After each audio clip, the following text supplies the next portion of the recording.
Hello students, class 12th, chapter number 1, solid state. Before starting this lecture, here is my small introduction. Myself, Aditya Shinde. I am your chemistry teacher. I completed my master degree with organic chemistry.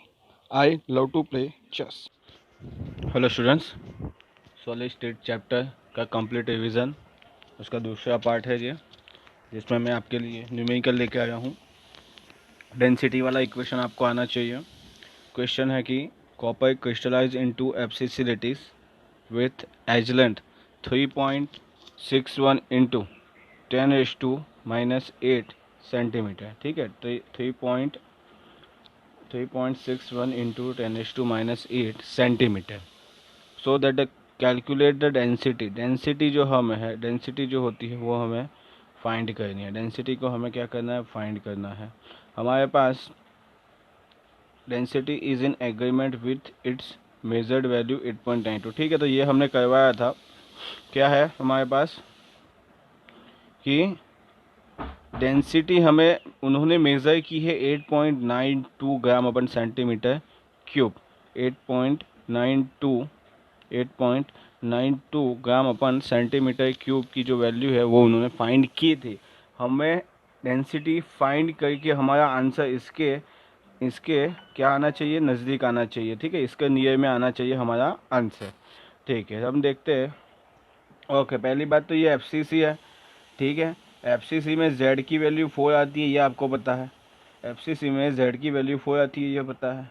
As length ए की value आपको दी गई है, यहाँ पे कितनी है 3.61 into 10⁻⁻8, ये value आपको दी गई है यहाँ पे। ठीक है ना। तो डेंसिटी का इक्वेशन जो यहाँ पे दिखाया है वो हमें रखना है। इसके अंदर हमें ये जेड की वैल्यू रख देनी है, उसके बाद हमें ये ए की वैल्यू रखनी है। मोलर मास हमें दिया नहीं है, पर मैंने आपको फाइंड करके दिया था कि कॉपर का मोलर मास जो होता है वो 63.54। आई थिंक सो हमने पहला इक्वेशन ऐसा किया था। ठीक है, एवोगैड्रो नंबर हमें ऑलरेडी पता होता है। ठीक है, कितना होता है, तो 6.022 इंटू 10⁻23 जो है वो हमारा क्या होता है, एवोगैड्रो नंबर होता है।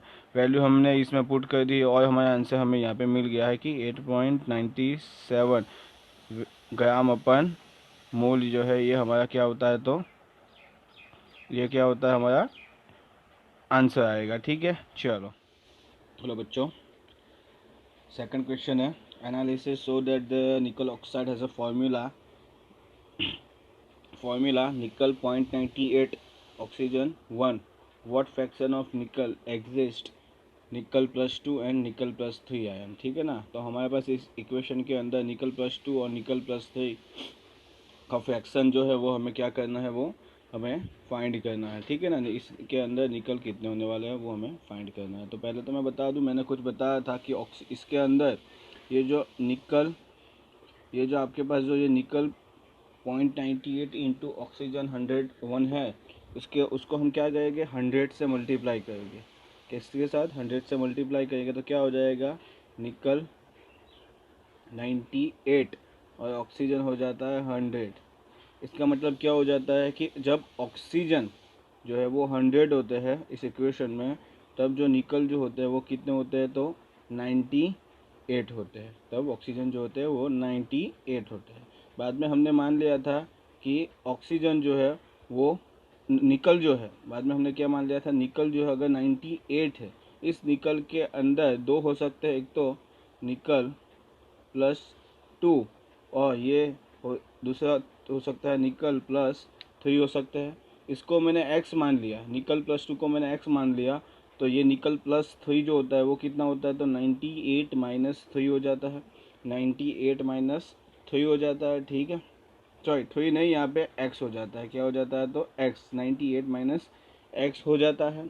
ओके, बाद में यहाँ पे मैंने ऐसा बताया था कि ऑक्सीजन जो होता है वो -2 होते हैं।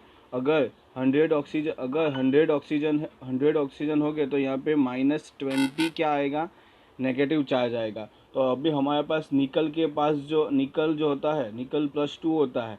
ठीक है ना, निकल जो होता है वो क्या होता है, +2 होता है। तो निकल के पास अगर ये -200 है, तो निकल के पास भी क्या होना चाहिए, +200 होना चाहिए, +200 होना चाहिए। ठीक है ना। ओके, तो निकल +3 हमारे पास कितने थे, 98 माइनस एक्स, और निकल +2 कितने थे, तो एक्स, ठीक है ना। तो 98 तो क्या हो जाएगा, यहाँ पे जो इक्वेशन लिखा है उस हिसाब से हो जाएगा ना कि 90, देखो यहाँ पे लिख के दिखाता हूँ, 98 माइनस एक्स, ठीक है, ये क्या थे, निकल +3, तो चार्ज यहाँ पे मल्टीप्लाई हो जाएगा, प्लस ये एक्स, और 2 क्या थे, ये निकल +2 के थे, तो यहाँ पे 2 आ जाएगा, इज इक्वल टू क्या होना चाहिए, 200 होना चाहिए, ठीक है ना। यही यहाँ पे जो लिखा हुआ है वैसे ही बाद में इसको आप क्या करोगे, इसको आप अगर अच्छे से कैलकुलेशन करते हो तो एक्स बराबर आ जाता है 94, एक्स बराबर आ जाता है 94। इसका मतलब कि निकल जो होते हैं वो कितने होते हैं, 94, निकल +2 जो होते हैं वो क्या होते हैं, 94, और निकल +3 जो होते हैं वो कितने होते हैं, तो 98 माइनस और कितने, 98 माइनस 94, मतलब कि निकल +3 4 हो जाने वाला है, ठीक है।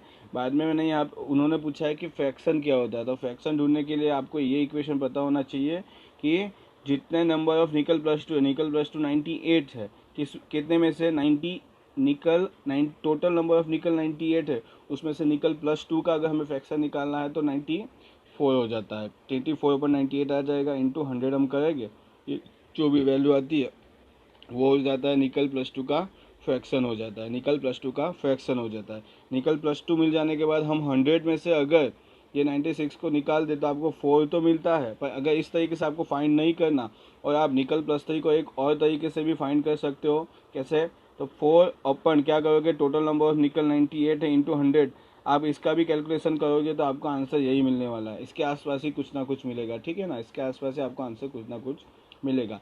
ये ऑलरेडी मैंने आपको होमवर्क में दिया था, मैंने एफ ई वाला जो था वो मैंने आपको करवाया था लेक्चर में, ठीक है। ऐसे बहुत सारे आ सकते हैं, अभी आपको अच्छे से आ जाना चाहिए, ठीक है। ओके, नेक्स्ट क्वेश्चन है, what is semiconductor, describe 2 type of semiconductors and contrast the conduction mechanism, ठीक है ना। तो ये हमने इलेक्ट्रिकल प्रॉपर्टी वाले पोर्शन में डिस्कशन किया था, जहाँ मैंने बताया था कि इलेक्ट्रिकल प्रॉपर्टी का मतलब है कि electrical conductivity of A solids जो है उसके बारे में हमें डिस्कशन करना है। मैंने वहाँ पे बताया था कि सॉलिड्स जो होते हैं वो क्या कंडक्टिविटी की रेंज शो करते हैं, 10⁻⁻20 से लेकर 10⁻7 तक वो क्या करते हैं, इलेक्ट्रिकल कंडक्टिविटी की रेंज शो करते हैं, ठीक है। बाद में मैंने वहाँ पे आपको बताया था कि इस इलेक्ट्रिकल कंडक्टिविटी के को बेस बना के वो 3 पार्ट में क्या होता है, क्लासीफाई होते हैं, कंडक्टर, सेमीकंडक्टर और इंसुलेटर। कंडक्टर किसे बोला जाएगा कि ऐसा सॉलिड की जिसकी इलेक्ट्रिकल कंडक्टिविटी की रेंज 10⁻4 से लेकर 10⁻7 के बीच में होती है। सेमीकंडक्टर किसे बोला जाएगा कि ऐसे सॉलिड की जिनकी इलेक्ट्रिकल कंडक्टिविटी की जो रेंज होती है वो 10⁻⁻6 से लेकर 10⁻4 के बीच में होती है। और इंसुलेटर उसे बोला जाएगा कि जिनकी इलेक्ट्रिकल कंडक्टिविटी की रेंज 10⁻⁻20 से लेकर 10⁻⁻10 के बीच में होती है, ठीक है। तो हम पहले देखेंगे सेमीकंडक्टर, उसके बाद में मैं कंडक्टर और इंसुलेटर के बारे में थोड़ा बहुत आपको बता दूंगा। तो सेमीकंडक्टर किसे बोला जाएगा, तो वहाँ मैंने आपको बोला था कि ऐसे सॉलिड की जिनकी कंडक्टिविटी की रेंज जो होती है वो क्या होनी चाहिए, 10⁻⁻6 से 10⁻4 के बीच में होती है। उस टाइप्स के सॉलिड्स को हम सेमीकंडक्टर्स कहते हैं, ठीक है। इनकी जो कंडक्टिविटी होती है वो कैसी होती है, लो होती है। सेमीकंडक्टर की कंडक्टिविटी जो होती है वो कैसी होती है, तो लो होती है, ठीक है। उनकी कंडक्टिविटी को बढ़ाने के लिए आप अगर टेम्परेचर बढ़ाओगे तो सेमीकंडक्टर की जो कंडक्टिविटी होती है वो भी बढ़ जाती है। क्या, टेम्परेचर बढ़ाने से सेमीकंडक्टर की कंडक्टिविटी बढ़ जाती है। इस टाइप्स को सॉलिड्स को हमने क्या बोला था, तो इंट्रिंसिक, क्या बोला था, इंट्रिंसिक सेमीकंडक्टर बोला था हमने, क्या बोला था, तो इंट्रिंसिक सेमीकंडक्टर बोला था, ठीक है ना। उसके बाद अगर सेमीकंडक्टर के मुझे एग्जांपल देने हो तो सिलिकॉन एंड जर्मेनियम जो है, सिलिकॉन एंड जर्मेनियम जो है वो हमारे क्या है, सिलिकॉन एंड जर्मेनियम वो हमारे सेमीकंडक्टर के एग्जांपल है, ठीक है। तो अब इंट्रिंसिक सेमीकंडक्टर के बारे में हम बात करेंगे। किसे बोला जाएगा, इंट्रिंसिक सेमीकंडक्टर, कि जो टेम्परेचर बढ़ाने से कंडक्टिविटी बढ़ जाती है, उस टाइप के सेमीकंडक्टर को हम क्या बोलेंगे, intrinsic semiconductor. Compare to others, intrinsic semiconductor में भी कंडक्टिविटी तो कैसी होती है, लो ही होती है। इसके अंदर कंडक्टिविटी बढ़ाने के लिए हम क्या करते थे, डोपिंग। क्या करते थे हम, डोपिंग करते थे, ठीक है ना। डोपिंग करने के लिए इम्प्योरिटी को हम क्या करते थे, ऐड करते थे। क्या ऐड करते थे, तो इम्प्योरिटी हम लोग जो है वो ऐड करते थे, इम्प्योरिटी को हम लोग ऐड करते थे। अगर मैं इलेक्ट्रॉन रिच इम्प्योरिटी ऐड करूँगा तो मुझे एन टाइप के सेमीकंडक्टर मिलेंगे, और अगर मैं इलेक्ट्रॉन डेफिशिएंट इम्प्योरिटी ऐड करूँगा तो मुझे पी टाइप के क्या मिलने वाला है, सेमीकंडक्टर मिलने वाले हैं, ठीक है। तो यहाँ पे लिखा हुआ है कि एन टाइप के सेमीकंडक्टर किसे बोला जाएगा, कि जिसमें इलेक्ट्रॉन ड्यू टू, ओके, यहाँ पे लिखा है कि in N type semiconductor conductivity is due to presence of free electron, ठीक है। एक तो ये हो गया। उसके बाद लिखा है कि in P type semiconductor conductivity is presence of hole. हाँ, तो ठीक है, मैंने जब आपको एन टाइप और पी टाइप के बारे में बताया था, तो वहाँ पे मैंने बताया था कि जो एन टाइप है, एन टाइप जो होते हैं वो कब, इलेक्ट्रॉन रिच, मतलब ग्रुप नंबर 15 वाले, ठीक है ना। एन टाइप सेमीकंडक्टर में डोपिंग के लिए कौन से एलिमेंट यूज़ होते हैं, तो ग्रुप नंबर 15 के। जबकि पी टाइप में मैं बताया था उसमें इलेक्ट्रॉन डेफिशिएंट, मतलब कि ग्रुप नंबर 13 के एलिमेंट यूज़ होते थे, ठीक है ना। वहाँ पे मैंने बताया था नेपाल, पाकिस्तान, ऑस्ट्रेलिया, सब बिखाई, ठीक है ना। तो ये क्या है, nitrogen, phosphorus, arsenic, antimony and bismuth, ठीक है। इसमें से किसी भी एक को हैज़ अ इम्प्योरिटी आपको क्या करना है, सिलिकॉन का जो स्ट्रक्चर मैंने बताया था उसके अंदर ऐड करोगे। तो उसके अंदर ऐड करने से क्या होगा कि सिलिकॉन जो था वो 4 टेट्रावैलेंट था, 4 अपने ही उसकी जैसे ही दूसरे 3 सिलिकॉन के साथ वो क्या करता था, तो बॉन्डिंग करता था। उसी तरीके से अगर मैं नाइट्रोजन को ऐड करूंगा तो नाइट्रोजन भी उसी तरीके से सिलिकॉन के दूसरे 4 कंस्टिट्यूएंट पार्टिकल के साथ वो क्या करेगा, कोवेलेंट बॉन्ड बनाता था। उसके बाद उसके पास एक फ्री इलेक्ट्रॉन यहाँ पे बचता था। इस फ्री इलेक्ट्रॉन जो होता है वो क्या होता है, तो डीलोकलाइज होता है। ये फ्री इलेक्ट्रॉन डीलोकलाइज्ड होता है, और इस इलेक्ट्रॉन जो फ्री इलेक्ट्रॉन था, यही वही बात यहाँ पे की है। इसी फ्री इलेक्ट्रॉन की वजह से क्या होता था, इलेक्ट्रिसिटी को, हाँ, मतलब कि एन टाइप सेमीकंडक्टर में कंडक्टिविटी जो है वो बढ़ जाती थी, ठीक है। अब हम बात करेंगे पी टाइप के बारे में, ठीक है ना। तो देखो, पी टाइप में तो मैंने पहले ही बताया कि ग्रुप नंबर 13 को ऐड करेंगे हम, क्योंकि वो क्या होते हैं, ग्रुप नंबर, हमारे जो सिलिकॉन थे वो ग्रुप नंबर 14 के होते हैं, मतलब उसमें वैलेंस सेल में 4 इलेक्ट्रॉन होते हैं, जबकि यहाँ पे वैलेंस सेल में 3 इलेक्ट्रॉन होते हैं, ठीक है ना। अभी मान लो कि मैंने ग्रुप नंबर 13 में कौन थे, तो बोरोन, एल्यूमिनियम, क्या था मैंने बताया था, बैगन आलू, या कौन सा था, बैगन आलू नहीं, boron, aluminium, gallium, indium and thallium. यहाँ इसका शॉर्ट, जो मैंने शॉर्ट ट्रिक बोला था, किसी को याद हो तो, मुझे याद अभी नहीं आ रहा, बोरोन, एल्यूमिनियम, हाँ, बैगन आलू गाजर इन थैला, ये हमारा शॉर्ट ट्रिक था, मैंने याद करने को बोला था इस तरीके से, ठीक है ना। अभी मैंने मान लिया कि बोरोन की मैंने क्या की है, इम्प्योरिटी हैज़ ऐड की थी, तो सिलिकॉन की जगह बोरोन चला गया, तो एक सिलिकॉन, ये दूसरा सिलिकॉन, ये तीसरे सिलिकॉन के साथ उसने क्या किया, कोवेलेंट बॉन्ड बना दिया। अभी यहाँ पे जो सिलिकॉन है उसके साथ बॉन्डिंग नहीं होगी, क्योंकि यहाँ पे क्या होल क्रिएट हो जाता है, और ये जो होल होता है वो कंडक्टिविटी, इलेक्ट्रिकल कंडक्टिविटी बढ़ाने के लिए क्या होता है, रिस्पॉन्सिबल होता है। ये जो होल मैंने यहाँ पे बताया हुआ है वो क्या होता है, इलेक्ट्रिकल कंडक्टिविटी बढ़ाने के लिए रिस्पॉन्सिबल होता है। यहाँ पे लिखा हुआ है conductivity is P type semiconductor, the conductivity is due to presence of hole की प्रेजेंस की वजह से क्या होता था, तो कंडक्टिविटी बढ़ जाती थी। बाद में क्या लिखा है, तो electron from neighbouring side fill the hole and create new hole, the result in movement of electron in the direction of opposite to hole. हाँ, तो मैंने ऐसा ही बताया था कि मान लो कि ये बोरोन है, बोरोन ने सिलिकॉन के साथ यहाँ पे बॉन्डिंग किया, यहाँ पे बॉन्डिंग किया और यहाँ पे बॉन्डिंग किया है, ठीक है। यहाँ पे होल क्रिएट हुआ है, यहाँ पे ये सिलिकॉन है, यहाँ पे भी एक सिलिकॉन दिखा देता हूँ, यहाँ पे भी मैंने एक सिलिकॉन दिखा दिया और यहाँ पे भी एक सिलिकॉन है। उसी तरीके से हाँ, उसी तरीके से यहाँ पे भी एक सिलिकॉन होगा, ये बॉन्डिंग हुई है यहाँ पे, ठीक है। अभी क्या होता है कि यहाँ पे जो बॉन्डिंग में 2 इलेक्ट्रॉन होते हैं उसमें से एक इलेक्ट्रॉन यहाँ पे चला जाता है, सिलिकॉन के पास यहाँ पे तो ऑलरेडी एक इलेक्ट्रॉन होता है, तो ये इलेक्ट्रॉन यहाँ पे जाने की वजह से यहाँ पे बॉन्डिंग हो जाती है और यहाँ पे क्या होल क्रिएट हो जाता है। तो इलेक्ट्रॉन इस तरफ गया और होल उसके अपोजिट डायरेक्शन में जाता है, ठीक है ना। इलेक्ट्रॉन इस डायरेक्शन में गया और होल जो होता है उसके अपोजिट डायरेक्शन में जाता है। तो इलेक्ट्रॉन का क्या होता है, यहाँ पे मूवमेंट होता है इस डायरेक्शन में, और होल का अपोजिट डायरेक्शन में। बाद में मैंने कुछ बैटरी वाला आपको बताया था कि बैटरी के पॉजिटिव टर्मिनल की ओर क्या हमारा इलेक्ट्रॉन जाता है और नेगेटिव टर्मिनल की ओर हमारा होल जाता है, ठीक है। तो ये सब हमने बातें की थी N type and P type के अंदर, ठीक है ना। ओके, उसके बाद मैं आपको बताऊंगा कि कंडक्टर किसे बोला जाएगा और सेमीकंडक्टर किसे बोला जाएगा, ठीक है। तो उसकी एकदम बहुत ही ज़्यादा शॉर्ट में मैं बता देता हूँ।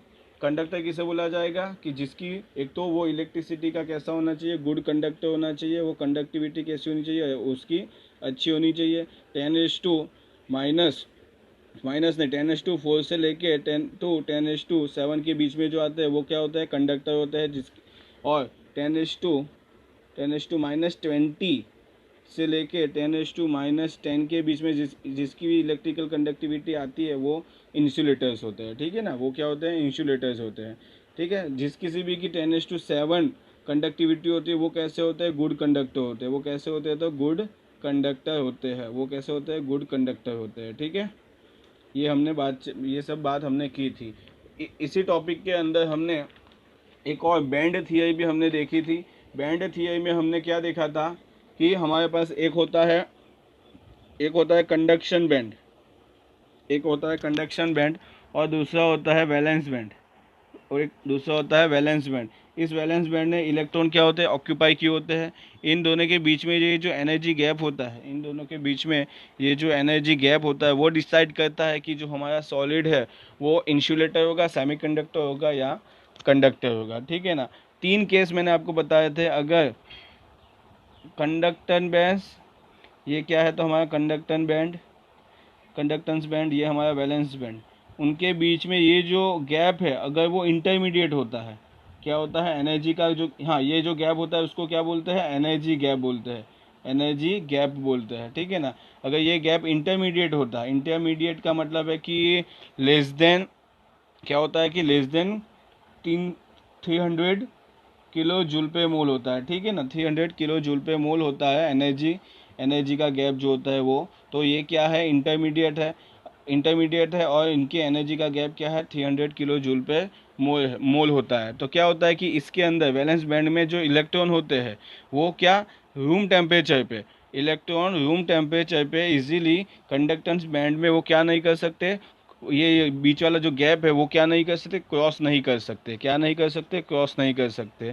पर ठीक है ना, रूम टेम्परेचर पे नहीं कर सकते, पर अगर मैं टेम्परेचर बढ़ाता हूँ तो इस इलेक्ट्रॉन को उतनी एनर्जी मिल जाती है कि जो ये जो गैप था वो क्या कर सके, वो क्रॉस कर सके। ये गैप जो था वो क्या कर सके, तो क्रॉस कर सके। इसीलिए मैंने जब सेमीकंडक्टर पढ़ाया था तब मैंने बोला था कि आपका टेम्परेचर बढ़ाता हूँ तो मैं क्या क्या बढ़ जाता है, तो टेम्परेचर अगर मैं बढ़ा देता हूँ तो कंडक्टिविटी जो है वो आपकी बढ़ जाती है, ठीक है। बाद में मैंने ये भी बताया था कि जितने भी मेटलॉइड्स होते हैं, मेटलॉइड्स जितने भी होते हैं, मोस्ट ऑफ सभी मेटलॉइड्स जो होते हैं वो सेमीकंडक्टर ही कहे जाते हैं, ठीक है। उसके बाद हम इंसुलेटर वाला पोर्शन देखते हैं कि कंडक्टेंस बैंड एंड ये जो हमारा वैलेंस बैंड है, conductance band and valence band के बीच में जो ये गैप है, अगर वो ज़्यादा हो, क्या हो, ज़्यादा हो मतलब कि हाई हो, ग्रेटर देन 300 किलो जूल पर मोल हो, तो इस टाइप के अगर हमें कंडीशन मिलती है तो क्या है, ये इंसुलेटर है। यहाँ पे जो ये वैलेंस बैंड के अंदर जो इलेक्ट्रॉन होता है वो यहाँ पर जा नहीं सकता। क्यों नहीं जा सकता, क्योंकि एनर्जी जो चाहिए वो बहुत ही हाई होती है, बहुत ही क्या होती है, हाई होती है। और यहाँ पे जो ये गैप होता है उसकी जो लेंथ होती है वो क्या होती है, ग्रेटर देन 400 नैनोमीटर होती है, जबकि सेमीकंडक्टर के अंदर वो लेस देन 400 नैनोमीटर थी। कितनी थी, लेस देन 400 नैनोमीटर थी, ठीक है। ओके, अब बात होती है कंडक्टर के बारे में। तो वैलेंस बैंड और यह है हमारा कंडक्टेंस बैंड, और ये जो है हमारा वैलेंस बैंड के, जिसमें क्या होते हैं, तो इलेक्ट्रॉन्स होते हैं, ठीक है ना। वो एक दूसरे के ऊपर क्या करते हैं, ओवरलैपिंग करते हैं कुछ इस तरीके से। क्या करते हैं, तो अगर ओवरलैपिंग करते हैं तो इन दोनों के बीच अभी गैप है ही नहीं, इलेक्ट्रॉन गैप यहाँ पे क्या हो जाता है, जीरो हो जाता है। तो एनर्जी बहुत ही कम चाहिए, ये चाहिए ही नहीं। मानो इलेक्ट्रॉन को यहाँ से वैलेंस बैंड में से कंडक्टेंस बैंड्स में अगर उसको जाना है तो उसको एनर्जी तो चाहिए ही नहीं, तो वो क्या कर देगा, इजीली कंडक्टेंस बैंड में क्या कर जा सकता है। इसी वजह से ये क्या होते हैं, तो कंडक्टर्स होते हैं, ठीक है। मतलब कि इलेक्ट्रिसिटी को वो इजीली क्या करते हैं, तो पास करते रहते हैं, ठीक है। तो यहाँ पे आपका जो हमने इलेक्ट्रिकल प्रॉपर्टी वाला पोर्शन पढ़ा था पूरा का पूरा मैंने आपको बता दिया है। उसके बाद एन टाइप और पी टाइप मैंने अलग से बताया था, वो भी आपका हो गया है, ठीक है। ओके चलो, ठीक है। अभी हम ये न्यूमेरिकल देखने वाला है जो मैंने शायद ऑलरेडी आपको करवाया हुआ है। न्यूमेरिकल है कि फेरिक ऑक्साइड क्रिस्टलाइन इन HCP, ठीक है ना। फेरिक ऑक्साइड जो है वो HCP में क्या हो जाता है, तो क्रिस्टलाइज हो जाता है, किसमें, तो HCP के अंदर, ठीक है। Area of oxide ion with 2 out of every 3 octahedral occupied by Fe ferric ion Fe plus 2 ferric ion Fe plus 3 sorry Fe plus 2 नहीं Fe plus 3, ठीक है ना। मतलब क्या बोल रहा है कि हर 3 में से 2 को वो क्या कर लेता है, तो क्या कर लेता है, तो ऑक्यूपाई कर लेता है। मतलब 2/3 की कुछ बात हो रही है यहाँ पे। हमें जो ढूंढना है वो क्या है, फेरिक ऑक्साइड का फॉर्मूला हमें यहाँ पे ढूंढना है, ठीक है ना। तो आपको एक तो पता होना चाहिए कि HCP है, HCP में पर यूनिट सेल एटम कितने होते हैं, तो पता ही है आपको 6। मैंने आगे के कल जो लास्ट लेक्चर हमारा गया वहाँ पे ही मैंने बताया था। एक तो 3 जो होते हैं वो बॉडी के सेंटर में होता है, एक जो होते हैं फेसिस पे होते हैं, और 2 जो होती है वो कॉर्नर के 12 एटम्स को मिला के 2, मतलब टोटल नंबर ऑफ एटम कितने होते हैं पर यूनिट सेल, 6 होते हैं, ठीक है ना। और आपको पता है कि ऑक्टाहेड्रल वॉइड जो होते हैं वो किसके बराबर होते हैं, तो एन क्या है, तो एटम पर यूनिट सेल। तो यहाँ पे ऑक्टाहेड्रल वॉइड कितने हो जाएंगे, 6 हो जाएंगे, क्योंकि number of atom per unit cell भी 6 होते हैं, ठीक है ना। उसमें से Fe+3 जो है, उसमें से Fe+3 जो है वो कितने ऑक्यूपाई कर लेता है, Fe+3 है जो 2/3 जो है वो ऑक्यूपाई कर लेता है। 2/3 क्या कर लेता है, तो ऑक्यूपाई कर लेता है, ठीक है ना। मतलब 2/3 को ऑक्यूपाई कर लेता है, मतलब 2/6। यहाँ पे जो मैंने 6 यहाँ पे ऑक्टाहेड्रल वॉइड था उसके 2/3 के बारे में बता रहा हूँ, है ठीक है। जो जितने 6 ऑक्टाहेड्रल वॉइड थे हमारे यहाँ पे, रुको फिर से दिखाता हूँ। Fe+3 क्या करता है, Fe+3 यहाँ पे बताया था कि 2/3 ऑक्टाहेड्रल वॉइड्स को कवर करता है। टोटल नंबर ऑक्टाहेड्रल वॉइड्स कितने हैं, 6, और उसके 2/3 को वो ऑक्यूपाई कर लेता है। तो 3 × 2 हो जाता है 6, तो यहाँ से 2 कट हो, तो यहाँ से 6 कट के 2 आ जाएगा, तो एंड 2 × 2 हो जाता है 4। तो Fe+3 का हमें मिल गया। Fe+3 कितने होते हैं, तो Fe+3 कितने होते हैं, तो 4 होते हैं। कितने होते हैं, 4 होते हैं। और हमारे ऑक्सीजन कितने होते हैं, तो 6 होते हैं। ये हमें पता, ये यहाँ से हमें पता चला है। Oxide ion per unit cell कितने होते हैं, तो 6 होते हैं, ठीक है ना। ये हमें पता चल गया है, ठीक है। ओके, तो 4:6 का रेशियो आ गया, 4:6 का रेशियो आ गया। हमें पता है फॉर्मूला लिखने के लिए सिंपलेस्ट रेशियो चाहिए, तो यहाँ पे 2 × 3 हो जाएगा। मतलब यहाँ से 2 मैं कॉमन निकाल दूंगा, 2:3 का रेशियो आ जाएगा। तो आपकी फॉर्मूला आ जाती है Fe2O3, आपकी फॉर्मूला ये आ जाती है। देखो यहाँ पे मैंने ऑक्सीजन के एटम्स को 6 क्यों लिया है, तो यहाँ पे देखो oxide ion without oxide ions with 2 out of every 3 octahedral voids occupied by ferric ion। उससे पहले यहाँ पे लिखा है ferric crystallize in HCP area of oxide ion। मतलब कि जो HCP में जो अरेंजमेंट होती है, हेक्सागोनल क्यूबिक क्लोज पैकिंग में जो अरेंजमेंट होती है वो कौन सी होती है, तो O-2 की, ठीक है ना। और जो हमारे Fe+3 थे वो कहाँ जाते हैं, तो हमारे वॉइड्स में जाते हैं, ऑक्टाहेड्रल वॉइड्स में जाते हैं। वैसे भी मैंने बताया था कि जो कैटायन होते हैं और जो एनायन होते हैं उसमें से साइज़ किसकी ज़्यादा होती है, एनायन की साइज़ जो होती है वो ज़्यादा होती है। और इसी वजह से जो एनायन होते हैं वो क्या करते हैं, पैकिंग में यूज़ होते हैं। वो किस में यूज़ होते हैं, तो पैकिंग में वो यूज़ होते हैं। और वॉइड्स जो होते हैं उसकी साइज़ छोटी होती है, तो उसमें उसकी स्पेस कौन ऑक्यूपाई करता है, तो कैटायन जो होते हैं उसकी स्पेस को ऑक्यूपाई कर लेते हैं, ठीक है ना। ये मैंने ऑलरेडी बताया था, ठीक है। ये न्यूमेरिकल भी हमने किया ही है ऑलरेडी, फिर से बता दिया हूँ और बाकी का रिवाइज मैंने करवा दिया। अब हम थोड़ा इसके इस क्वेश्चन के साथ यहाँ पे ऑक्टाहेड्रल वॉइड्स का कुछ ऑक्टाहेड्रल वॉइड्स के बारे में आया है, तो हम पोजीशन ऑफ वॉइड्स वाला जो लेक्चर हमने वहाँ डिस्कशन किया था वो वापस यहाँ पे एक बार देख लेते हैं, जिससे हमारा वो भी रिवाइज हो जाए। तो पोजीशन वाले में बताया था कि जो हमारे टेट्राहेड्रल वॉइड्स होते हैं वो हमें कहाँ पे मिलते हैं, वो हमें कहाँ पे मिलने वाले हैं, तो वो हमें मिलते हैं बॉडी डायगोनल पे। वो हमें कहाँ पे मिलते हैं, तो बॉडी के डायगोनल पे मिलते हैं। एक बॉडी डायगोनल पे वो कितने मिलते हैं, 2 मिलते हैं। एक बॉडी डायगोनल पे वो 2 मिलते हैं।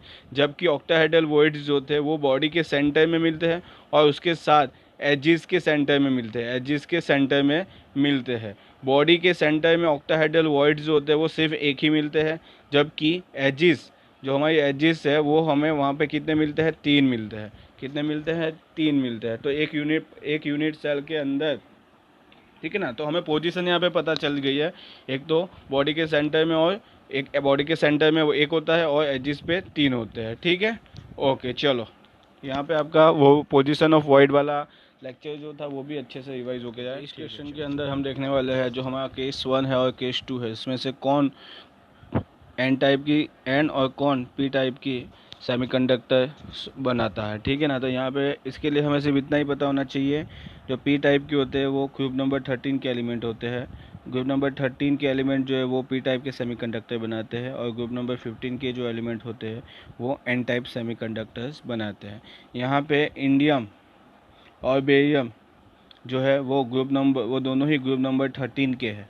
वो दोनों ही ग्रुप नंबर 13 के हैं, इसी वजह से वो क्या पी टाइप सेमीकंडक्टर बनाने वाले हैं। वो क्या बनाएंगे, तो पी टाइप सेमीकंडक्टर, ठीक है ना। मैं आपको एक बार फिर से ग्रुप नंबर 13 और ग्रुप नंबर 15 के एलिमेंट बता देता हूँ।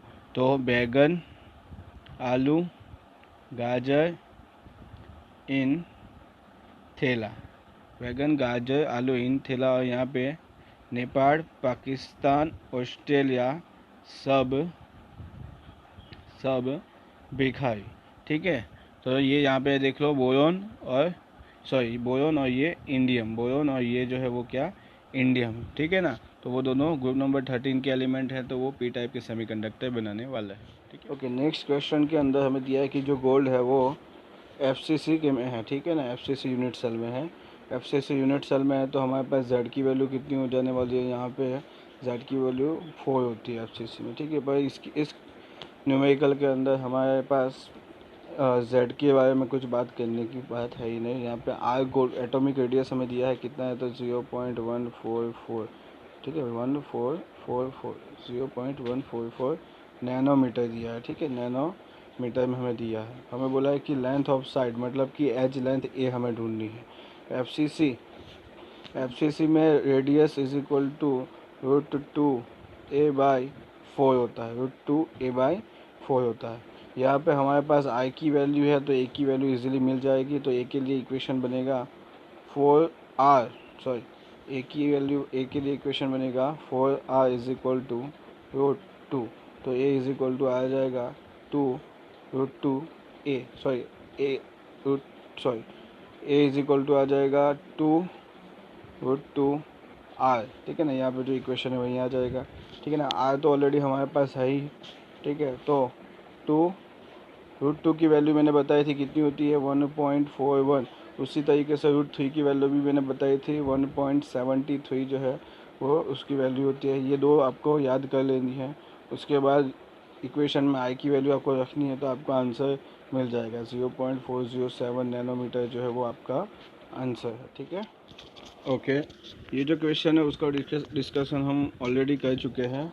यहाँ पे पूछा गया है कि बैंड थियरी के आधार पे हमें डिफरेंस निकालना है कंडक्टर और इंसुलेटर के बीच में और कंडक्टर और सेमीकंडक्टर के बीच में, ठीक है ना। मैंने ऑलरेडी बता दिया था कंडक्टर मतलब कि यहाँ पे जो हमारे पास जो ये क्या है, हमारे पास ये हमारा कंडक्टेंस बैंड है और ये हमारा वैलेंस बैंड है। अगर इन दोनों के बीच में जो ये गैप है वो हाई होता है, मतलब कि बहुत ज़्यादा गैप होता है, तो ये क्या है, इंसुलेटर है। ये क्या है, इंसुलेटर है, ठीक है। उसी तरीके से जब हमारे पास इस तरीके का कुछ होता है, ये कंडक्टेंस बैंड इस तरीके की अरेंजमेंट कंडक्टेंस बैंड्स और ये वैलेंस बैंड और उनके बीच में जो ये ओवरलैपिंग होता है, इस ओवरलैपिंग की वजह से जो हमें इस तरीके की ओवरलैपिंग को हम क्या कहते हैं, तो कंडक्टर्स कहते हैं। ठीक है, इसको क्या कहते हैं, तो हम कंडक्टर्स कहते हैं। ठीक है, जब सेमीकंडक्टर में क्या होता था कि दोनों के बीच में जो डिफरेंस होता है, एनर्जी का गैप होता है, वो कैसा होता है, तो इंटरमीडिएट होता है। ये सब हम डिस्कशन ऑलरेडी कर चुके हैं। ठीक है ना, यही डिफरेंस है, वही लिखा हुआ है यहाँ पे। ठीक है, एक बार पढ़ लेना आप लोग अच्छे से। ठीक है, ओके। तो इस क्वेश्चन में हमें पूछा गया है कि explain stoichiometric defect shown by non ionic solids, मतलब कि हमें डिफेक्ट के बारे में कुछ क्वेश्चन है इसके अंदर। तो हमने जो इम्परफेक्शन इन सॉलिड वाला लेक्चर लिया था वही है यहाँ पे डिस्कशन करने वाले हैं। सबसे पहले हम वैकेंसी डिफेक्ट और इंटरस्टेशियल डिफेक्ट के बारे में बात करने वाले हैं। उससे भी पहले हम एक बार देख लेते हैं कि क्रिस्टलाइन सॉलिड किसे बोला जाएगा, डिफेक्ट्स, क्लासिफिकेशन ऑफ डिफेक्ट्स, उसके बारे में हम पहले देख लेते हैं। तो मैंने बताया था क्रिस्टल किसे बोला जाएगा कि रेगुलर अरेंजमेंट, कंस्टिट्यूएंट पार्टिकल के रेगुलर अरेंजमेंट को हम क्या कहते हैं, तो क्रिस्टलाइन सॉलिड कहते हैं।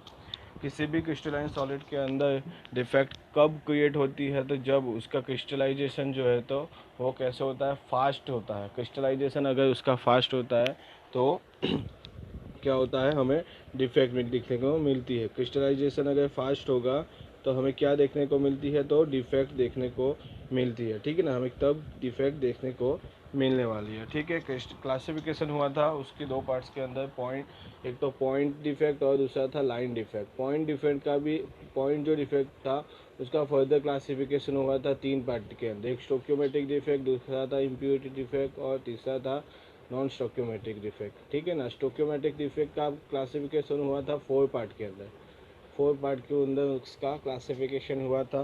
किस किस के अंदर, तो वैकेंसी डिफेक्ट, इंटरस्टेशियल डिफेक्ट, ठीक है, उसके बाद फ्रैंकल डिफेक्ट और लास्ट में स्कॉटकी डिफेक्ट। ठीक है ना, यहाँ पे जो मैंने स्टोक्योमेट्रिक डिफेक्ट बोला है उसको हम इंट्रिंसिक डिफेक्ट भी बोलते हैं, इंट्रिंसिक डिफेक्ट भी बोलते हैं, और थर्मोडाइनेमिक डिफेक्ट भी हम उसको बोलते हैं। ठीक है ना, थर्मोडाइनेमिक डिफेक्ट भी हम उसको बोलते हैं। ठीक है, उसके बाद हमने देखा था कि नॉन स्टोक्योमेट्रिक को दो पार्ट में क्लासीफाई किया था, एक था metal access defect, metal access defect and metal deficiency defect, metal deficiency defect. ठीक है, मेटल एक्सेस डिफेक्ट में भी हमने दो पार्ट से देखा था कि एक तो एनायन जो है उनकी वैकेंसी की वजह से, और दूसरा एक्स्ट्रा कैटायन की वजह से, एक्स्ट्रा कैटायन की वजह से हमें मेटल एक्सेस डिफेक्ट जो है देखने को मिलती है। ये सब हमने ऑलरेडी डिस्कस कर लिया है। ठीक है, अब हम वही 1 बाय 1 वैकेंसी डिफेक्ट कब देखने को मिलेगी वो सब हम डिस्कशन करने वाले। देखिए, वैकेंसी डिफेक्ट का मतलब होता है कि लेट साइड पे से हमारा जो एटम होता है वो क्या, रिमूव हो जाना। ठीक है ना, वो हमारा एटम जो होता है वो क्या हो जाता है, रिमूव हो जाता है। उसकी वजह से उसकी डेंसिटी क्या हो जाती, डेंसिटी क्या हो जाती है, तो डिक्रीज हो जाती है। क्यों, क्योंकि पर वॉल्यूम जो एटम होते हैं वो कम हो जाते हैं। दूसरा कि वैकेंसी डिफेक्ट जो होते हैं वो कौन दिखाते हैं, तो जितने भी नॉन आयनिक सॉलिड्स होते हैं वो सभी के सभी, जितने भी नॉन आयनिक सॉलिड्स होते हैं वो सभी के सभी वैकेंसी डिफेक्ट दिखाते हैं। वैकेंसी डिफेक्ट के अंदर क्या होता है कि जो लेटेस्ट साइड होते हैं वहाँ से एटम हमारे क्या हो जाते हैं, वैकेंट, मतलब कि रिमूव हो जाते हैं। ठीक है ना, और मैंने यहाँ पे जैसे बताया कि डेंसिटी उसकी डिक्रीज हो जाती है। इस तरीके का आपको अगर इस तरीके का अगर आपको इमेज मिलता है तो इसका मतलब क्या है कि वैकेंसी डिफेक्ट क्रिएट हुई है। ठीक, ओके। अब जो हम डिस्कशन करने वाले हैं वो है इंटरस्टेशियल डिफेक्ट के बारे में। किसके बारे में, तो इंटरस्टेशियल डिफेक्ट के बारे में। ठीक है, तो इंटरस्टेशियल डिफेक्ट का मतलब होता है कि जो एटम्स होते हैं वो क्या कर देते हैं, इंटरस्टेशियल स्पेस को ऑक्यूपाई कर लेते हैं। ठीक है ना, तो इस अगर ऐसा कुछ पोजीशन आ जाती है तो हमें इंटरस्टेशियल डिफेक्ट क्रिस्टल में देखने को मिल सकती है। ठीक है ना, यहाँ पे क्या होता है कि पर एटम जो हमारे पास पर वॉल्यूम जो एटम होते हैं, पर वॉल्यूम जो एटम होते हैं वो क्या हो जाते हैं, इंक्रीज़ हो जाते हैं। इसी वजह से जो डेंसिटी हमारी होती है वो भी इंक्रीज़ हो जाती है।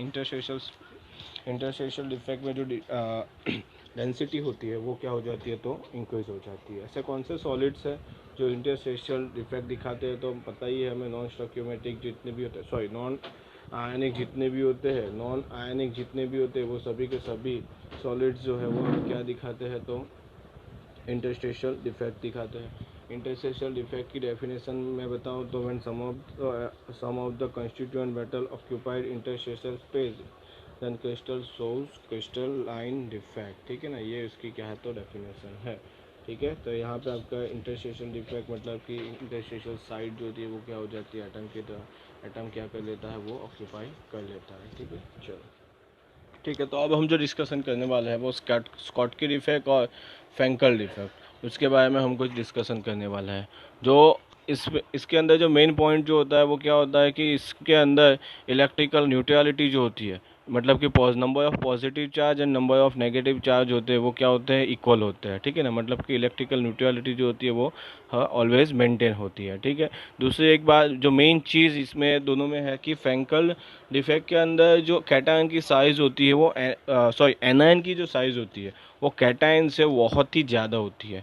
एनायन की जो साइज़ होती है वो कैटायन से बहुत ही ज़्यादा होती है। यहाँ पे भी आप देख सकते हो कि जितने भी एनायन दिखाए हुए हैं उसकी साइज़ बहुत ही बड़ी बताई है, जबकि जो कैटायन है उसकी साइज़ छोटी बताई हुई है। ठीक है ना, तो एक तो ये फ्रैंकल डिफेक्ट में होता है, जबकि स्कॉटकी डिफेक्ट में इसका उल्टा है। स्कॉटकी डिफेक्ट में इसका उल्टा है। स्कॉटकी डिफेक्ट के अंदर क्या होता है कि एनायन की जो साइज़ होती है, एनायन की साइज़ और जो कैटायन की साइज़ होती है, एनायन की साइज़ और जो कैटायन की साइज़ होती है वो कैसी होती है तो इक्वल होती है। दोनों की साइज़ कैसी होती है तो इक्वल होती है। ठीक है ना, मेन डिफरेंस यही है इन दोनों में। तो हम सबसे पहले फ्रैंकल डिफेक्ट देखने वाले हैं। फ्रैंकल डिफेक्ट में क्या हो जाता है कि भाई फ्रैंकल डिफेक्ट में कुछ इस तरीके से हो जाता है कि जो कैटायन होता है उसकी साइज़ छोटी होती है। कैटायन की साइज़ छोटी होने की वजह से वो क्या कर लेता है, अपनी पोजीशन को छोड़ के, कैटायन अपनी पोजीशन जो यहाँ पे उसकी पोजीशन है हमें दिख रही है, यहाँ पे जो इसकी पोजीशन थी, ठीक है ना, वो उसने क्या कर दिया, अपनी पोजीशन को छोड़ दिया। ठीक है ना, और कहाँ चला गया तो ये जो इंटरस्टेशियल पोजीशन आपको दिख रही है वहाँ पे चला गया। मतलब कि वो अपनी खुद की पोजीशन पे क्या वैकेंसी क्रिएट कर देता है। ठीक है ना, वैकेंसी डिफेक्ट को वो क्या कर देता है, क्रिएट कर देता है। कैटायन अपनी खुद की पोजीशन पे वैकेंसी डिफेक्ट क्रिएट कर देता है, और जहाँ नई पोजीशन पे जाता है वहाँ पे वो क्या कर देता है तो इंटरस्टेशियल डिफेक्ट, ठीक है ना, इंटरस्टेशियल डिफेक्ट क्रिएट कर देता है। वहाँ पे क्या कर देता है तो इंटरस्टेशियल डिफेक्ट क्रिएट कर देता है।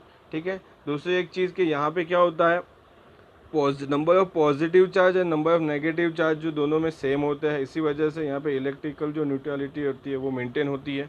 दूसरा क्या होता है कि पर वॉल्यूम जो एटम होते हैं वो मेंटेन होते हैं। ठीक है ना, वो मेंटेन हुए होते हैं। नंबर ऑफ पॉजिटिव चार्ज और नंबर ऑफ नेगेटिव चार्ज दोनों में क्या होते हैं, मेंटेन होते हैं।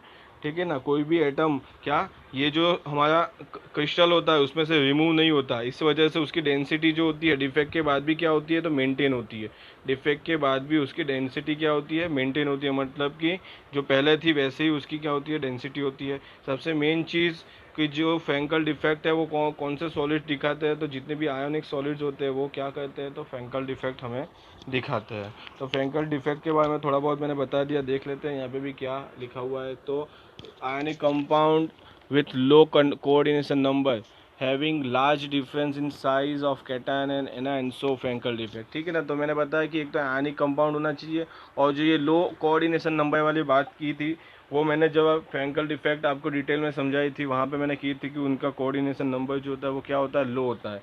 क्यों लो होता है कि जो यहाँ पे कैटायन होते हैं वो कैसा होता है, साइज़ में बहुत ही छोटा होता है, और उसके आजू बाजू बड़े बड़े क्या होते हैं, कैटायन होते हैं, बड़े बड़े एनायन होते हैं। ठीक है, बड़े बड़े एनायन होने की वजह से क्या हो जाएगी कि उसके साथ जो एटम जुड़ने वाले वो क्या हो जाते हैं, नेबरिंग एटम जो होते हैं वो उसके साथ क्या होते हैं, कम जुड़ते हैं। ठीक है ना, तो इसकी वजह से लो कोऑर्डिनेशन नंबर होता है।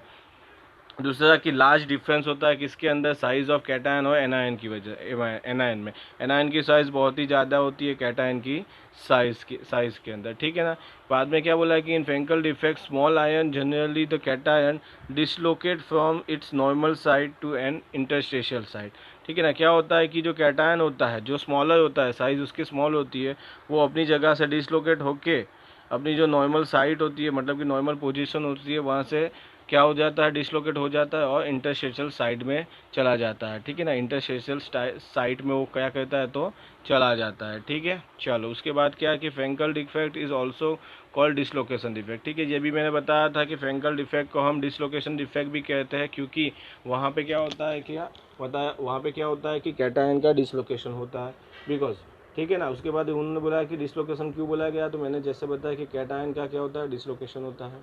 और vacancy defect is created by at its original size and interstitial size is created by new location. ठीक है, ये भी मैंने डिस्कशन किया था कि अपनी पोजीशन पे इंटरस्टिशियल साइड और जहाँ पे वो न्यू पोजीशन पे जाता है वहाँ पे वो इंटरस्टिशियल डिफेक्ट क्या कर देता है, क्रिएट कर देता है। ठीक है, दूसरा फोर्थ पॉइंट है कि Frenkel defect does not alter density of crystal. ठीक है, तो मैंने बताया था डेंसिटी कैसी होती है, डिफेक्ट के बाद भी डेंसिटी तो मेंटेन ही होती ही है। ठीक है, उसके एग्जांपल मैंने बताए थे ZnS, AgCl, AgBi, AgI है, वो क्या है तो फ्रैंकल डिफेक्ट शो करते हैं। क्यों?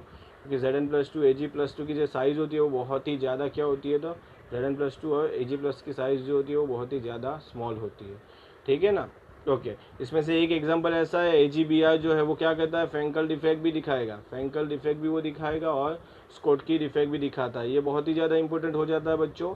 AgBi जो होता है वो फ्रैंकल डिफेक्ट, उसके साथ साथ स्कॉटकी डिफेक्ट, दोनों डिफेक्ट दिखाता है। कौन? तो AgBi।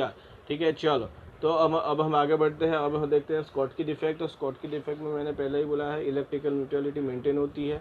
कैटायन की जो साइज़ होती है वो एनायन के साइज़ के बराबर होती है। कैटायन की साइज़ एनायन के साइज़ के बराबर होती है। यहाँ पे कोऑर्डिनेशन नंबर जो होता है वो क्या होता है, हाई होता है। कोऑर्डिनेशन नंबर जो होता है वो हाई होता है। ठीक है, इसके अंदर ऐसे कौन से सॉलिड्स है जो रुको, ऐसे ऐसे कौन से सॉलिड्स है जो स्कॉटकी डिफेक्ट दिखाते हैं, तो जितने भी आयनिक सॉलिड्स होते हैं वो स्कॉटकी डिफेक्ट दिखाते हैं। ठीक है, यहाँ पे क्या हो जाता है कि number of positive charge and number of negative charge, equal number of positive charge and equal number of negative charge क्या होते हैं, रिमूव हो जाते हैं इस क्रिस्टल में से। देखो यहाँ से क्या हो गया है, क्रिस्टल में से नेगेटिव चार्ज पॉजिटिव चार्ज और नेगेटिव चार्ज क्या होते हैं, मेंटेन होते हैं। और कैसे मेंटेन, मतलब रिमूव हो जाते हैं। ठीक है ना, क्या होते हैं तो रिमूव हो जाते हैं इस क्रिस्टल में से। पर जितने पॉजिटिव निकलते हैं उतने ही नेगेटिव निकलते हैं। तो हमारे क्रिस्टल जो हमारा नया बनता है उसके अंदर number of positive charge and number of negative charge कैसे होते हैं, तो इक्वल होते हैं। इसकी वजह से इलेक्ट्रिकल न्यूट्रलिटी जो होती है वो उनकी मेंटेन हो जाती है। ठीक है, यहाँ पे आप देख सकते हो कि यहाँ पे जो मैं दिखा रहा हूँ वहाँ से पॉजिटिव निकला, यहाँ से वो लोगों ने नेगेटिव निकाल दिया है। ठीक है, उसी तरीके से यहाँ से पॉजिटिव निकाला है और यहाँ से उन्होंने नेगेटिव निकाल दिया है। ठीक है ना, तो दो पॉजिटिव गए, दो नेगेटिव गए। ठीक है, तो इलेक्ट्रिकल न्यूट्रलिटी मेंटेन हो गई। पर क्या होता है कि कैटायन और एनायन निकल गए क्रिस्टल में से, तो डेंसिटी क्या हो जाती है, डिक्रीज हो जाती है। यहाँ पे डेंसिटी क्या होती है, तो डिक्रीज हो जाती है। तो स्कॉटकी डिफेक्ट किसे बोला जाएगा, तो आपको पता चल गया कि when equal number of cation and anion remove from crystal is called Schottky defect. ठीक है, चलो इन लोगों ने क्या लिखा है वो देख लेते हैं। तो स्कॉटकी डिफेक्ट के बारे में इन्होंने बताया कि Schottky defect is basically a vacant defect in ionic solid. मतलब कि स्कॉटकी डिफेक्ट क्या है, तो आयनिक सॉलिड में जो वैकेंसी डिफेक्ट है वो उसको ही हम स्कॉटकी डिफेक्ट बोलते हैं। इलेक्ट्रिकल न्यूट्रलिटी मेंटेन होती है। Absence of equal number of cation और एनायन लेटिस साइड पर हमें देखने को मिलते हैं। उसके बाद क्या बोला है, तो simply vacancy defect like simple vacancy defect Schottky defect also decrease the density. मतलब कि क्या होता है कि कैटायन एनायन रिमूव होने की वजह से पर वॉल्यूम जो हमारे पास एटम होते हैं वो कम हो जाते हैं, तो डेंसिटी डिक्रीज हो जाती है। दूसरा क्या बताया है, तो number of such defect are quite significant in solid. ठीक है, चलो जाने दो। NaCl उसका एग्जांपल बताया है। ठीक है, NaCl के बारे में बताया कि रूम टेम्परेचर चलो वो सब जाने दो, वो बहुत ही ज़्यादा कुछ इंपॉर्टेंट है नहीं। ये जो पॉइंट है वो ज़्यादा आपको देखना नहीं है, वो इतना कुछ इंपॉर्टेंट है नहीं। ठीक है, तो उसको जाने दो। यहाँ पे क्या है कि ionic compound coordination number high होना चाहिए। कैटायन और एनायन की साइज जो होती है वो कंपेरेबल होनी चाहिए, ऑलमोस्ट इक्वल होनी चाहिए। NaCl, KCl, CHCl और AgBr जो है वो स्कॉटकी डिफेक्ट के एग्जाम्पल है। जहाँ मैंने बताया था पहले भी AgBr है, AgBr ही एक ही एग्जाम्पल है जो क्या कहता है, स्कॉटकी डिफेक्ट और फ्रैंकल डिफेक्ट दोनों डिफेक्ट हमें दिखाता है। ठीक है, स्कॉटकी डिफेक्ट और फ्रैंकल डिफेक्ट दोनों डिफेक्ट वो हमें दिखाता है। तो यहाँ पे आपकी जितने भी स्टोक्योमेट्रिक डिफेक्ट थी सारे के सारे स्टोक्योमेट्रिक जितने भी डिफेक्ट थी सारे के सारे आपके ख़त्म हो गई है। अब हम देखने वाले हैं नॉन स्टोक्योमेट्रिक डिफेक्ट, जो नेक्स्ट हम देखने वाले हैं। ओके। ठीक है, तो ये जो न्यूमेरिकल है वो मैंने करवाया था आपको। हमारे पास हमें कहा गया है कि हमारे पास एल्यूमिनियम के क्रिस्टल है जो है वो CCP मतलब कि FCC स्ट्रक्चर बना दिखाते हैं। क्या बताते हैं? तो FCC स्ट्रक्चर वो हमें दिखाते हैं। ठीक है, और उसके बाद हमें बोला गया कि हमारे पास रेडियस जो है वो क्या है 125 पिकोमीटर है। हमें फाइंड करना है what is the length of site, मतलब कि हमें एक तो एज लेंथ फर्स्ट वाले में फाइंड करनी है। दूसरा बोला गया है कि कितने यूनिट सेल होते हैं 1 सेंटीमीटर क्यूब ऑफ वॉल्यूम में। 1 सेंटीमीटर क्यूब ऑफ वॉल्यूम में कितने यूनिट सेल होते हैं वो हमें फाइंड करने हैं। तो देखो हमारे पास फर्स्ट जो फाइंड करना है वो क्या है, तो एज लेंथ है। तो हमारे पास एफसीसी के अंदर आर और ए के बीच में जो रिलेशन है वो हमें पता है, √2a/4। √2a/4 अगर मैं इसको सिंप्लीफाई करूँगा तो मुझे मिल जाएगा a = 2√2r। यहाँ पे I की वैल्यू जो है हमें दी गई है 125 पिकोमीटर। मैं यहाँ पे रखूँगा और हमारा आंसर आएगा 354 पिकोमीटर। 354 पिकोमीटर मतलब A की वैल्यू कितनी आ गई, 354 पिकोमीटर। तो अभी हमें फाइंड करना है कि 1 सेकंड जो हमें फाइंड करना है वो है 1 सेंटीमीटर क्यूब में कितने यूनिट सेल होते हैं। 1 सेंटीमीटर क्यूब इतना अगर वॉल्यूम होगा तो उसमें यूनिट सेल कितने होंगे वो हमें क्या है वो फाइंड करना है। तो मैं क्या करूँगा कि हमारे पास जो एज लेंथ आई है उसका क्यूब कर दूंगा तो हमें क्या मिल जाएगा, यूनिट सेल का वॉल्यूम मिल जाएगा। यूनिट सेल का वॉल्यूम मिल जाएगा। ठीक है ना, उसका क्यूब करेंगे तो हमें कुछ इस तरीके की वैल्यू मिलेगी। हमें इसको सिंप्लीफाई करने की अभी ज़रूरी नहीं है तो हमने नहीं किया है। ठीक है ना, तो इसका मतलब हमें ये पता चल जाता है कि इतने सेंटीमीटर क्यूब के अंदर कितने एक यूनिट सेल आता है। ठीक है ना, एक यूनिट सेल का वॉल्यूम कितना हो जाता है, तो इतने सेंटीमीटर क्यूब। ठीक है ना, कितना हो जाता है एक एक यूनिट सेल का जो वॉल्यूम होता है वो किसके बराबर हो जाता है, इसके बराबर हो जाता है। ठीक है ना, तो हमारे पास अगर 1 सेंटीमीटर क्यूब वॉल्यूम हो तो उसमें कितने यूनिट सेल हो गए। तो सिंपल आपको क्या करना है, इसको इसके साथ मल्टीप्लाई कर देना है और इसको नीचे लेके आ जाना है। तो इसको सिंप्लीफाई करने के बाद आपको कुछ इस तरीके से सिंप्लीफाई हो जाएगा। वापस एक बार देख लो, यहाँ पे क्या है, वॉल्यूम ऑफ यूनिट सेल है। ये जो मैंने ऊपर दिखाया वो क्या है, वॉल्यूम ऑफ यूनिट सेल है। मतलब कि इतना वॉल्यूम होगा तब एक यूनिट सेल हमें मिलेगा, तब एक यूनिट सेल ही हमें मिलने वाला है। ठीक है ना, तो हमें 1 सेंटीमीटर क्यूब में कितना यूनिट सेल है वो हमें क्या है फाइंड करना है। तो सिंपल इसको ये वहाँ ऊपर लेके जाओ और इसको नीचे लेके आ जाओ तो आपका ये मिल जाएगा, इस तरीके का कुछ आ जाएगा। ठीक है ना, तो आपका 1 सेंटीमीटर क्यूब ऑफ वॉल्यूम में ये इसको सिंप्लीफाई करने के बाद जो आंसर आता है वो कितना है 2.25 इंटू 10⁻22।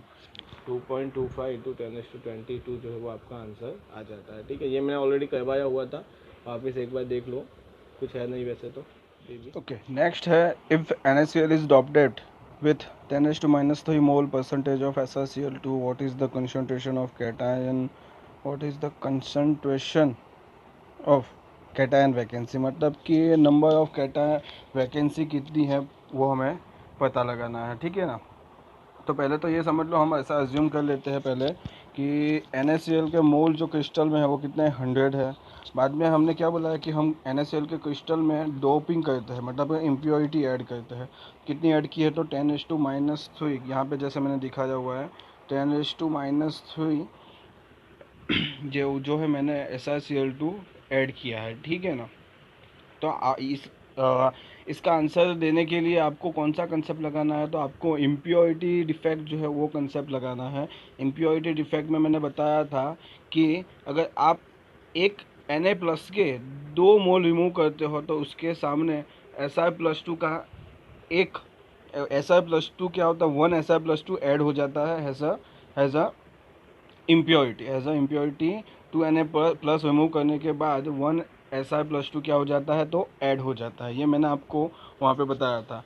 तो 1 Si+2 ऐड होने से क्या हो जाता है कि Si+2 क्या करता है कि जो Na+ होता है, उस Na+ की वजह से जो वैकेंसी क्रिएट होती है, 2 वैकेंसी क्रिएट होती है क्योंकि 2 Na+ निकलता है। 2 Na+ निकलने की वजह से हमारे क्रिस्टल में 2 वैकेंसी क्रिएट हो जाती है। उसमें से एक वैकेंसी जो है वो Si+2 क्या कर देता है, ऑक्यूपाई कर लेता है। एक वैकेंसी जो है वो Si+2 ऑक्यूपाई कर लेता है, और बाकी का जो है एक वैकेंसी थी वो क्या है, वैकेंसी के तौर पे ही हमें देखने को यहाँ पे मिलती है। ठीक है, तो अभी देखो क्या हो जाता है कि यहाँ पे एक Na+ को किसने, Si+2 जो है वो एक Na+ को रिप्लेस करता है, जो यहाँ पे बताया हुआ है वो।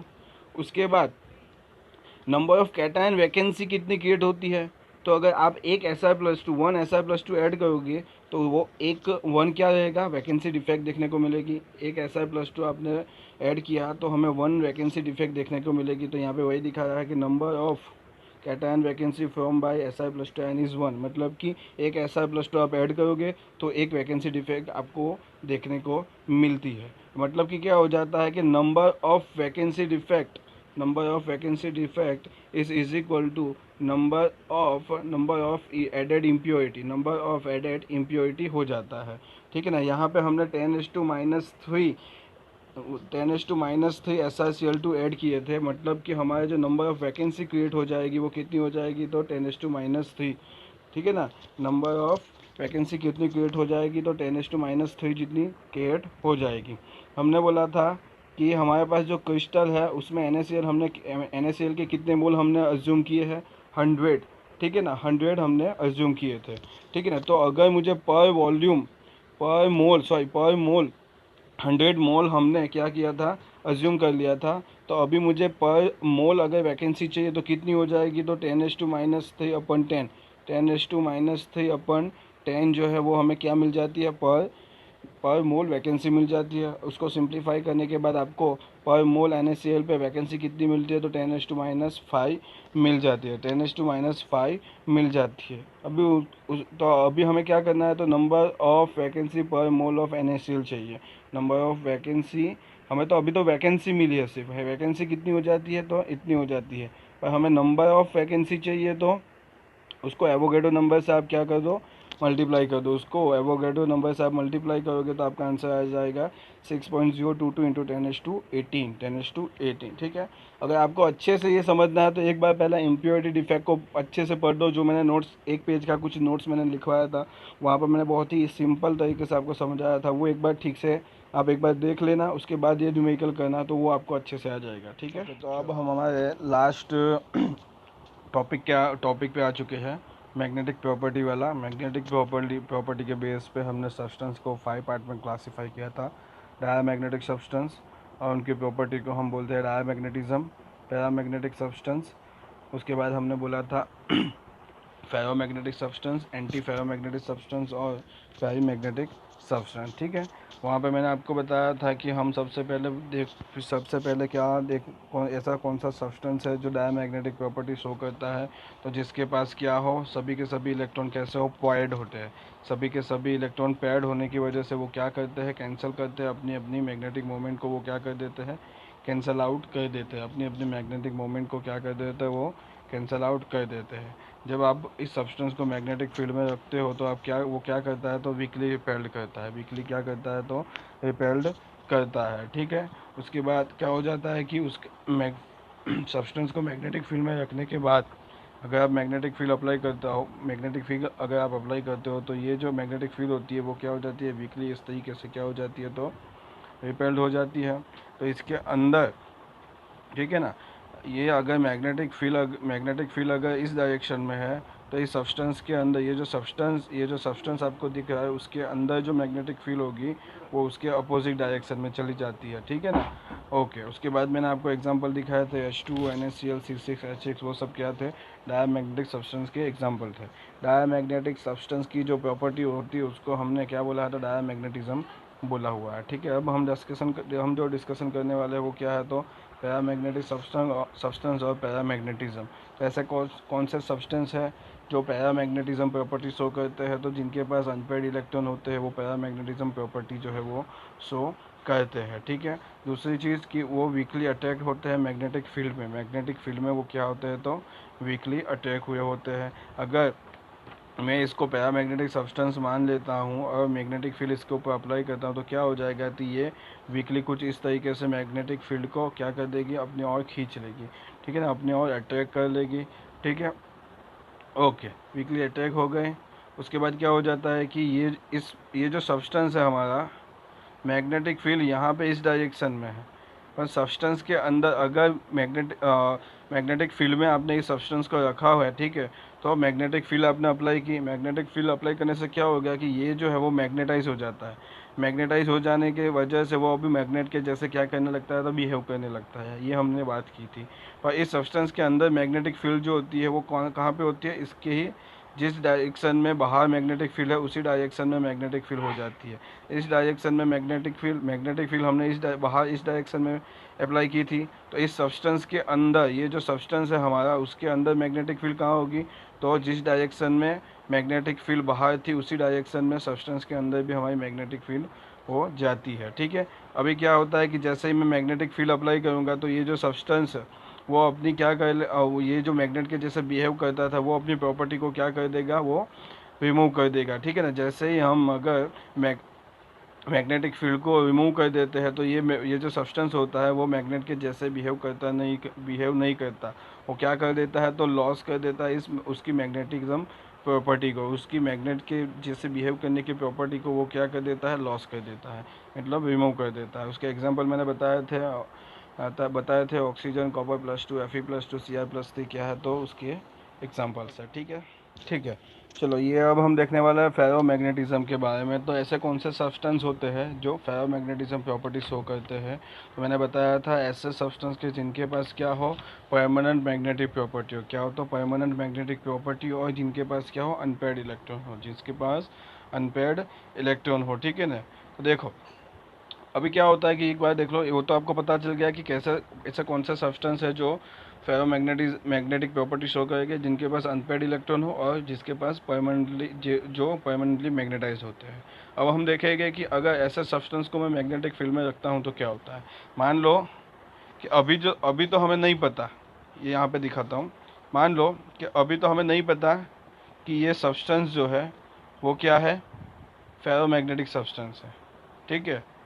अगर मैं इसके ऊपर मैग्नेटिक फील्ड अप्लाई करता हूँ, इसके ऊपर मैं मैग्नेटिक फील्ड अगर मैं अप्लाई करता हूँ, तो क्या हो जाएगा कि अगर अगर ये फेरोमैग्नेटिक सब्सटेंस होगा, तो मैग्नेटिक फील्ड जो होती है उसको स्ट्रांगली अट्रैक्ट कर देगा। क्या कर लेगा, वो स्ट्रांगली अट्रैक्ट कर देगा। और स्ट्रांगली अट्रैक्ट करने के बाद कुछ इस तरीके से हमें देखने को मिलेगा। स्ट्रांगली अट्रैक्ट करने के बाद हमने कुछ इस तरीके से देखने को मिलेगा। ठीक है ना, सभी के सभी मैग्नेटिक फील्ड को क्या कर लेगा, वो स्ट्रांगली अपनी ओर खींच लेता है। ठीक है ना, वो क्या कर देता है, स्ट्रांगली अपनी ओर खींच लेता है। उसके बाद हमने देखा था कि अगर मैग्नेटिक फील्ड अगर वो ये फेरोमैग्नेटिक सब्सटेंस है, उस सब्सटेंस के पास क्या होते हैं, डोमेन्स होते हैं। और मैग्नेटिक फील्ड अप्लाई करूँगा मैं, अगर मैग्नेटिक फील्ड में अगर अप्लाई करता हूँ, अप्लाई करने के बाद अगर ये फेरोमैग्नेटिक सब्सटेंस होते हैं, तो ये क्या करते हैं, जिस डायरेक्शन में मैग्नेटिक फील्ड हो, मतलब कि इस तरीके से नहीं, ये सब्सटेंस है। ठीक है, ये उसके डोमेन है। आपने मैग्नेटिक फील्ड ऐसे अप्लाई की है, अगर मैग्नेटिक फील्ड आपने ऐसे अप्लाई की है, तो उसके जो डोमेन होते हैं वो मैग्नेटिक फील्ड की डायरेक्शन में क्या हो जाएंगे, अरेंज हो जाते हैं। मैग्नेटिक फील्ड में यहाँ पे जो दिखा रहा है उस तरीके से क्या हो जाते हैं, अरेंज हो जाते हैं। ठीक है ना। तो मैग्नेटिक फील्ड में रखने के बाद हमें दो रिजल्ट मिलते हैं। एक तो स्ट्रांगली अट्रैक्ट कर देता है वो क्या, मैग्नेटिक फील्ड को, और उसके जो डोमेन होते हैं वो मैग्नेटिक फील्ड जिस डायरेक्शन में होती है उसी डायरेक्शन में वो अरेंज हो जाते हैं। ओके, अब हम बात करने वाले हैं कि अगर मैं मैग्नेटिक फील्ड को रिमूव करूँगा तो क्या होगा। मैग्नेटिक फील्ड को रिमूव करने के बाद भी, मैग्नेटिक फील्ड को मैं अगर रिमूव कर देता हूँ, मैग्नेटिक फील्ड को रिमूव करने के बाद भी जो हमारा फेरोमैग्नेटिक सब्सटेंस में जो डोमेन होते हैं वो मैग्नेटिक फील्ड की डायरेक्शन में ही क्या अरेंज हुए होते हैं। मतलब कि उनके पास क्या आ जाता है, तो मैग्नेटिज्म आ जाता है, मतलब कि वो परमानेंट मैग्नेट के जैसे बिहेव करने लगते हैं। पैरामैग्नेटिज्म और फेरोमैग्नेटिज्म के बीच में यही डिफरेंस है कि जब आप मैग्नेटिक फील्ड को रिमूव करते हो तो जो पैरामैग्नेटिक सब्सटेंस होते हैं वो अपनी मैग्नेटिक प्रॉपर्टी को लूज़ कर देते हैं, जबकि फेरोमैग्नेटिक सब्सटेंस जो होते हैं वो अपनी मैग्नेटिक प्रॉपर्टी को क्या करते हैं, परमानेंट कर देते हैं, मतलब कि परमानेंट मैग्नेट के जैसे वो बिहेव करने लगते हैं। परमानेंट वो क्या कर देते हैं, तो मैग्नेट के जैसे बिहेव करने लगते हैं। ठीक है, ओके। अभी फोर्थ जो क्वेश्चन है कि क्या होगा अगर मैं हीट करूंगा ऐसे सब्सटेंस को, फेरोमैग्नेटिक सब्सटेंस को मैं हीट करता हूं तो क्या होगा, उसके बारे में हम डिस्कशन करने वाले हैं। तो मैंने बताया था अगर हम हीट करते हैं पैरामैग्नेटिक सब्सटेंस को, तो फेरोमैग्नेटिक सब्सटेंस को, तो वो किस में, पैरामैग्नेटिक सब्सटेंस में कन्वर्ट हो जाते हैं। ठीक है ना, पैरामैग्नेटिक सब्सटेंस में वो क्या हो जाते हैं, तो कन्वर्ट हो जाते हैं ऐसा। ठीक है, तो हीट करने से फेरोमैग्नेटिक सब्सटेंस जो होते हैं वो पैरामैग्नेटिक सब्सटेंस में कन्वर्ट हो जाते हैं। ठीक है, तो जो टेम्परेचर पैरामैग्नेटिक सब्सटेंस को पैरामैग्नेटिक सब्सटेंस में कन्वर्ट करता है उसको हमने क्या बोला था, क्यूरी टेम्परेचर बोला था। क्या बोला था हमने, क्यूरी टेम्परेचर हमने उसको बोला था। बाद में मैंने आपको बताया था कि एफई के लिए जो क्यूरी टेम्परेचर होता है वो 770 डिग्री सेंटीग्रेड होता है। उसी तरीके से निकल के लिए जो होता है वो क्या होता है, तो 358 होता है, 358 होता है। और कोबाल्ट के लिए जो होता है वो कितना होता है, 1131 डिग्री सेंटीग्रेड होता है, 1131 डिग्री सेंटीग्रेड होता है। यहाँ तक हमने बात की थी फेरोमैग्नेटिज्म में। ठीक है, अभी यहाँ पे देखते हैं कि यहाँ पे इन लोगों ने क्या बात की हुई है। ठीक है ना, तो यहाँ पे इन लोगों ने बात की हुई है कि substance that attack strongly bye magnetic field, ऐसे सब्सटेंस जो स्ट्रांगली अटैक होते हैं मैग्नेटिक फील्ड से। ठीक है ना, मैग्नेटिक फील्ड से ऐसे जो स्ट्रांगली अटैक होता है वो फेरोमैग्नेटिज्म प्रॉपर्टी शो करता है। ठीक है, और यहाँ पे क्या कहा है, तो रिटेन मैग्नेटिज्म, मतलब कि जो मैंने बताया था परमानेंट मैग्नेट के जैसे बिहेव करने लगता है। ठीक है ना, मैग्नेटिक फील्ड के एब्सेंस में वो रिटेन करता है मैग्नेटिज्म, मतलब कि परमानेंट मैग्नेट के जैसे बिहेव करते हैं ऐसे सब्सटेंस को उन्होंने फेरोमैग्नेटिक सब्सटेंस कहा है। उसे क्या किया है, तो in solid the metal ion of a ferromagnetic substance are group together in small region called domain. ठीक है ना, उसके बाद मैंने आपको बताया था कि सॉलिड में जो छोटा पार्ट होता है जिसको हम डोमेन बोलते हैं, उसको हम अगर मैग्नेटिक फील्ड में रखते हैं, ये जो डोमेन होते हैं वो क्या हो जाते हैं, तो डोमेन क्या हो जाते हैं, तो यहाँ पे हमारे एक ही डायरेक्शन में, जिस डायरेक्शन में मैग्नेटिक फील्ड होती है उसी डायरेक्शन में क्या हो जाते हैं, तो गेट ओरिएंटेड हो जाते हैं। ठीक है, जो यहाँ पे दिखाया हुआ है, domain get oriented in the direction of magnetic field. ठीक है ना, जब सब्सटेंस को हम मैग्नेटिक फील्ड में रखते हैं तो डोमेन जो होता है get oriented in the direction of the magnetic field हो जाते हैं। और जैसे ही हम मैग्नेटिक फील्ड हटाएंगे, फिर भी ये जो अरेंजमेंट होती है डोमेन की वो वैसे की वैसी होती है, उसकी वजह से वो परमानेंट मैग्नेट के जैसे बिहेव करने लगते हैं। ये हमने बात की थी। ठीक है, मैंने एग्जांपल भी आपको बताए थे, Fe, cobalt, nickel, gadolinium and CrO2 are the example of ferromagnetic substance. ठीक है, चलो ओके। नेक्स्ट जो हम डिस्कशन करने वाले हैं वो है एंटी फेरोमैग्नेटिज्म के बारे में हम लोग डिस्कशन करने वाले हैं। मैंने आपको बताया था ऐसे सब्सटेंस जिनके पास क्या हो, एक तो अनपेयर्ड इलेक्ट्रॉन हो, क्या हो, अनपेयर्ड इलेक्ट्रॉन हो एक तो ये, और दूसरा उनका जो नेट मैग्नेटिक मोमेंट जो होता है, वो कितना होना चाहिए, कितना होना चाहिए, तो अंडा, मतलब कि 0 होना चाहिए। नेट मैग्नेटिक मोमेंट जो उनका होता है वो क्या होना चाहिए, 0 होना चाहिए। ऐसे सब्सटेंस जो है वो एंटी फेरोमैग्नेटिज्म प्रॉपर्टी शो करते हैं। ठीक है, उसको अगर हम ऐसे सब्सटेंस को हम अगर मैग्नेटिक फील्ड में रखते हैं तो क्या हो जाता है, तो जो उनके डोमेन होते हैं वो अपोजिटली ओरिएंटेड हो जाते हैं, मतलब कि वो क्या होते हैं, अपोजिटली, मतलब एक डोमेन कुछ इस तरीके से होते हैं मैग्नेटिक फील्ड में, तो दूसरा जो होता है वो कहाँ उसके अपोजिट होता है, दूसरा उसके बाद जो होता है वो उसके अपोजिट, और उसके बाद जो होता है वो उसके अपोजिट होता है। मतलब क्या हो जाता है कि ये इसकी वजह से जो मैग्नेटिक, इस डोमेन की वजह से जो मैग्नेटिक मोमेंट थी, वो मैग्नेटिक मोमेंट इस डोमेन की वजह से जो मैग्नेटिक मोमेंट होती है वो एक दूसरे को कैंसिल आउट कर देती है। तो लास्ट में इसके वजह से लास्ट में हमें जो नेट मैग्नेटिक मोमेंट मिलता है वो कितना मिलता है, तो 0 मिलता है। वो कितना मिलता है, 0 मिलता है। ठीक है ना, यही बात यहाँ पे भी की होगी कि have a zero magnetic moment, ठीक है ना, डिस्पाइट ऑफ हैविंग अनपेड, मतलब कि अनपेड इलेक्ट्रॉन और नेट मैग्नेटिक मोमेंट जीरो होती है, ऐसे सब्सटेंस जो है वो क्या शो करते हैं, तो एंटी फेरोमैग्नेटिज्म सब्सटेंस शो करते हैं। दूसरे, in anti ferromagnetic substance domain structure is similar to the ferromagnetic substance but they oriented in opposite direction, मतलब कि एंटी फेरोमैग्नेटिक सब्सटेंस में जो डोमेन होते हैं वो फेरोमैग्नेटिक सब्सटेंस में जैसे थे वैसे ही है, पर क्या होते हैं तो अपोजिट डायरेक्शन में हो जाते हैं, एक दूसरे की अपोजिट डायरेक्शन में होते हैं, और क्या करते हैं कि एक दूसरे की मैग्नेटिक मूवमेंट को कैंसिल आउट कर देते हैं, और कुछ इस तरीके से हमें मैग्नेटिक फील्ड में मिल जाते हैं, ठीक है। वहाँ पे मैंने बहुत सारे एग्जांपल आपको बताए थे। यहाँ पे है, यहाँ पे हमारे पास जो है वो क्या है, मैंगनीज ऑक्साइड है, Fe2O3, V2O3, ये सब एग्जाम्पल मैंने आपको और बहुत सारे बताए थे, MnO2, ठीक है।